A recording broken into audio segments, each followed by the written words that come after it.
प्रिय दोस्तों, नमस्कार। गांव में बहती हुई नदी के परम पावन पवित्र तट से संध्या काल की पावन वेला में सूर्यास्त के समय हम आज की इस चिंतन यात्रा को आगे बढ़ाते हैं और किसी नए विषय को लेकर हम चर्चा करते हैं, चिंतन करते हैं और चिंतन करने की इस विचार यात्रा को हम आगे बढ़ाते हैं। बहती हुई नदी का गांव के बाहर एक ऐसा प्राकृतिक मनोरम्य वातावरण, संध्या काल का परम पावन पवित्र समय, शोरगुल, कोलाहल, दौड़ भाग, भीड़, बाजार और तमाम तरह की व्यर्थता और व्यस्तता से मुक्त वातावरण, गांव की बहती हुई नदी, नदी का तट और साधक का तटस्थ भाव, बिल्कुल एकांत, शांत, प्राकृतिक मनोरम्य वातावरण, जहाँ पर या तो बहती हुई नदी के पानी की आवाज़ आ रही है या फिर बहती हुई हवा की आवाज़ आ रही है या फिर आने जाने वाले पशु पक्षी चिड़िया की कोलाहल की आवाज़ आ रही है। इसके अलावा किसी भी कृत्रिम बनावटी आवाज़ का न तो कोई शोरगुल है, न कोलाहल है, न भीड़ है, न बाजार है, न मेला है। एक ऐसा शांत एकांत वातावरण जो हमें हमारी आत्मा को अपार, अनंत, अद्वितीय, अलौकिक आनंद प्राप्त करता है और हमें पेड़, पशु, पक्षी, जीव, जंतु, जानवर, पर्यावरण, पेड़ पौधे, नदी, तालाब इत्यादि जितनी भी ईश्वर के द्वारा दी हुई प्राकृतिक धरोहर है, उनसे जुड़कर प्रकृति रूपी परमात्मा से जुड़ने का एक अनमोल सुअवसर और समय हमें मिलता है। हम जितने जितने प्रकृति से जुड़ते हैं, जितने जितने पर्यावरण से जुड़ते हैं, उतना ही हमारा जीवन अपार आनंदित भी होता है और हम अपनी दिखावटी नकली ज़िंदगी को छोड़कर एक वास्तविक, असली, यथार्थ, प्राकृतिक और स्वाभाविक ज़िंदगी और उस अवस्था और उस व्यवस्था को जीने के लिए हम प्रेरित भी होते हैं। परमपिता परमात्मा हमें प्रकृति के जरिए दिखाई देता है, क्योंकि पर्यावरण भी अपने आप में एक परमात्मा का ही रूप है। क्योंकि पृथ्वी, ब्रह्मांड, प्रकृति बिल्कुल दिखावे, कोलाहल, शोरगुल से मुक्त है। वह हमेशा अपनी प्राकृतिक, मूल, वास्तविक, स्वाभाविक अवस्था में रहती है और जीती है। फूल जब खिलता है तो किसी को दिखाने के लिए नहीं खिलता है कि दुनिया हमको देखेगी तो हम खिले। भौरा जब उड़ता है तो किसी को दिखाने के लिए नहीं उड़ता है। नदी जब बहती है तो ये दिखाने के लिए नहीं बहती है। ये शहर में भी ऐसे ही बहती है, ये गांव में भी ऐसे ही बहती है, ये पहाड़ों पर भी ऐसे ही बहती है, ये जंगल में भी ऐसे ही बहती है। क्योंकि नदी का बहना और बहते रहना ये नदी का वास्तविक प्राकृतिक स्वभाव है। फूल खिलता है, सुंदर दिखता है, सुगंध बिखेरता है, तो ये फूल का स्वभाव है, वास्तविक स्थिति है उसकी। यह इसके लिए नहीं खिल रहा है कि लोग मेरे को देख रहे हैं या लोग मेरी तारीफ कर रहे हैं, वाहवाही कर रहे हैं, प्रशंसा कर रहे हैं, सराहना कर रहे हैं। फूल का खिलना एक स्वभाव है उसका। फूल जंगलों में भी ऐसे ही खिलता है, जैसे बगीचों में खिलता है। नदी के तट पर भी ऐसे ही खिलता है, जैसे घर पर खिलता है। क्योंकि पुष्प, फूल हमेशा अपनी वास्तविक प्रकृति प्रदत्त अवस्था में जीता है, रहता है।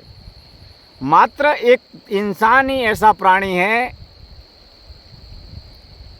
जो नकली जिंदगी जीता है, नकली जीवन को जीता है और मन और बुद्धि के तल पर जीवन को यापन करने के लिए, दिखावे के लिए, कुछ न कुछ बनने के लिए, कुछ न कुछ होने के लिए, कुछ न कुछ करने के लिए, कुछ न कुछ पाने के लिए, कुछ न कुछ जताने के लिए कार्य करता है। और इसी वजह से इंसान अपनी वास्तविक मूलभूत स्वाभाविक अवस्था में न तो रहता है न जीता है। हम जितने प्रकृति के आसपास रहते हैं, प्रकृति से जितना प्रेम करते हैं, प्रकृति से जितना अनुभव करते हैं, उतना ही हम अपने जीवन में कुछ रूपांतरण, कुछ परिवर्तन महसूस करते हैं।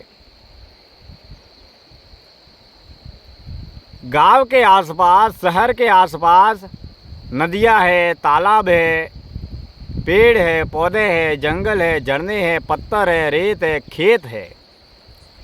ये ईश्वर का दिया हुआ इंसान को एक अनमोल उपहार है, जिसका मुकाबला, जिसकी कीमत किसी भी कीमत पर तय नहीं की जा सकती।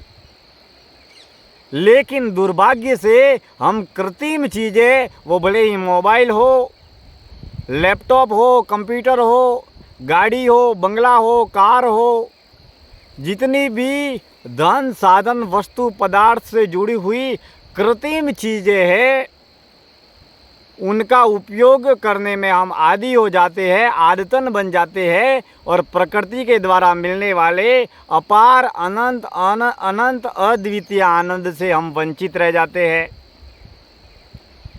विशेष रूप से साधक की दो अवस्थाएं होती है। जो व्यक्ति आध्यात्मिक साधक होता है, ध्यान साधना के पथ पर आगे बढ़ता है, उसके जीवन में दो परिवर्तन स्वतः घटित होंगे। और यह बात मैं आपको अनुभव के तल पर बता रहा हूँ। जीवन में परिवर्तन, रूपांतरण स्वाभाविक रूप से जो घटित होता है, जिसे हम अनुभव भी करते हैं, जिसे हम महसूस भी करते हैं, जिसे हम दैनिक जीवन की कार्य प्रणाली, क्रिया प्रणाली और जीवन शैली में हम अपने आप को देखते भी हैं। ध्यान या अध्यात्म को अपनाने के बाद में दो रूपांतरण साधक के जीवन में विशेष रूप से घटित होते हैं।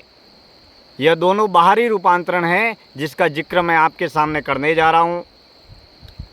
वैसे तो छोटे बड़े बहुत परिवर्तन आपके जीवन में स्वतः घटित होंगे, लेकिन दो रूपांतरण मुख्य रूप से है और ये बाहरी रूपांतरण है। एक आध्यात्मिक साधक का या ये ध्यान योगी साधक के जीवन में दो परिवर्तन जो साधक सजगता पूर्वक महसूस भी करेगा, अनुभव भी करेगा और इस राह पर चलने का प्रयास भी करेगा। पहला रूपांतरण जो है वो ये है कि हर ध्यान योगी साधक की प्रकृति प्रदत्त जो भी जितनी भी चीज़ें हैं, वस्तुएं हैं, वो पेड़ है, पौधे है, जंगल है, झरने हैं, नदी है, तालाब है इत्यादि जितनी भी प्राकृतिक चीज़ें हैं, रेत है, खेत है, पेड़ पौधे हैं, इनके प्रति साधक का रुझान, रुचि, लगाव बढ़ता चला जाएगा। साधक को प्रकृति से जुड़ने में, पर्यावरण से जुड़ने में नदी, जंगल, झरने, तालाब, नदियाँ, इनको देखने में और उनसे जुड़ने में उसे अपार आत्मा आनंद की अनुभूति होगी। यानी कि साधक स्वतः प्रकृति, पर्यावरण, धरती, ब्रह्मांड से जुड़ता चला जाएगा। यह रूपांतरण साधक के जीवन में स्वाभाविक रूप से घटित होगा। दूसरा रूपांतरण है वो है कि जिस तरीके से साधक अपने जीवन में अपने आप से जितना लगाव, आसक्ति, मोह रखता है, उतना ही जितने भी अबोल जीव है धरती पर, पशु, पक्षी, जीव, जंतु, जानवर, जितने भी असंख्य धरती पर जीव है, प्राणी हैं, उसके प्रति, उन सभी के प्रति साधक के मन में दया होगी, सेवा होगी, करुणा होगी, और वह साधक पशु, पक्षी, जीव, जंतु, जानवर, जितने भी प्राणी मात्र है, जीव मात्र है, उनकी सेवा और सुरक्षा के लिए वो कार्य भी करेगा, प्रयास भी करेगा। और मानव के ऊपर बाहरी आवरण के रूप में लगे हुए जितने भी आवरण है, वो भले ही छोटे हो, बड़े हो, अमीरी हो, गरीबी हो, इत्यादि आवरण को हटाकर हर साधक सामने वाले व्यक्ति में मात्र आत्मा में परमपिता परमात्मा के दर्शन करेगा। अगर वो चींटी देखेगा तो उस चींटी की आत्मा में भी उसे परमात्मा के दर्शन करने का भाव उसके अंदर विद्यमान रहेगा। अगर किसी व्यक्ति को देखेगा, वो व्यक्ति छोटा हो या बड़ा हो, अमीर हो या गरीब हो, इससे कोई फर्क नहीं पड़ता, मगर हर आत्मा में वह परमपिता परमात्मा को देखने का एक भाव पैदा होगा, जिसकी वजह से हर व्यक्ति के प्रति, हर प्राणी के प्रति नफरत का भाव, राग, द्वेष, ईर्ष्या, जलन, नफरत या नकारात्मक का भाव साधक के मन, बुद्धि, दिल, दिमाग में स्वतः खत्म हो जाएगा। तो इत्यादि छोटे छोटे कई तरह के रूपांतरण आपके जीवन में स्वाभाविक रूप से घटित होंगे, और इसका अनुभव आपको तभी होगा केवल बातें करने से, केवल चिंतन करने से, केवल वाणी विलास या बुद्धि विलास करने से इत्यादि विषयों में आप अपने जीवन में अनुभव के तल पर आगे नहीं बढ़ सकते। वाणी के माध्यम से मात्र आप सांसारिक जगत में बुद्धि विलास, वाणी विलास कर सकते हैं, लेकिन जो साधक जीवन में वास्तविक रूप से साधना के पथ पर, आध्यात्म के पथ पर चलता है, वह जीवन में तरक्की भी करता है और अपनी आध्यात्मिक उन्नति भी करता है। बहुत बहुत धन्यवाद आप सभी का इस चिंतन यात्रा से, इस विचार यात्रा से जुड़ने के लिए।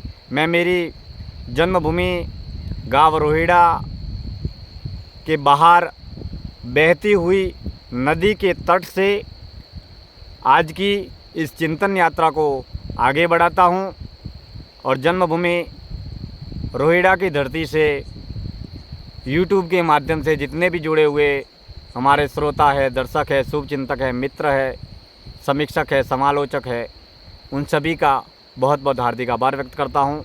समय समय पर हम ऐसी कई चिंतन यात्राओं को लेकर आपके साथ में जुड़े रहेंगे, आप हमारे साथ में जुड़े रहेंगे।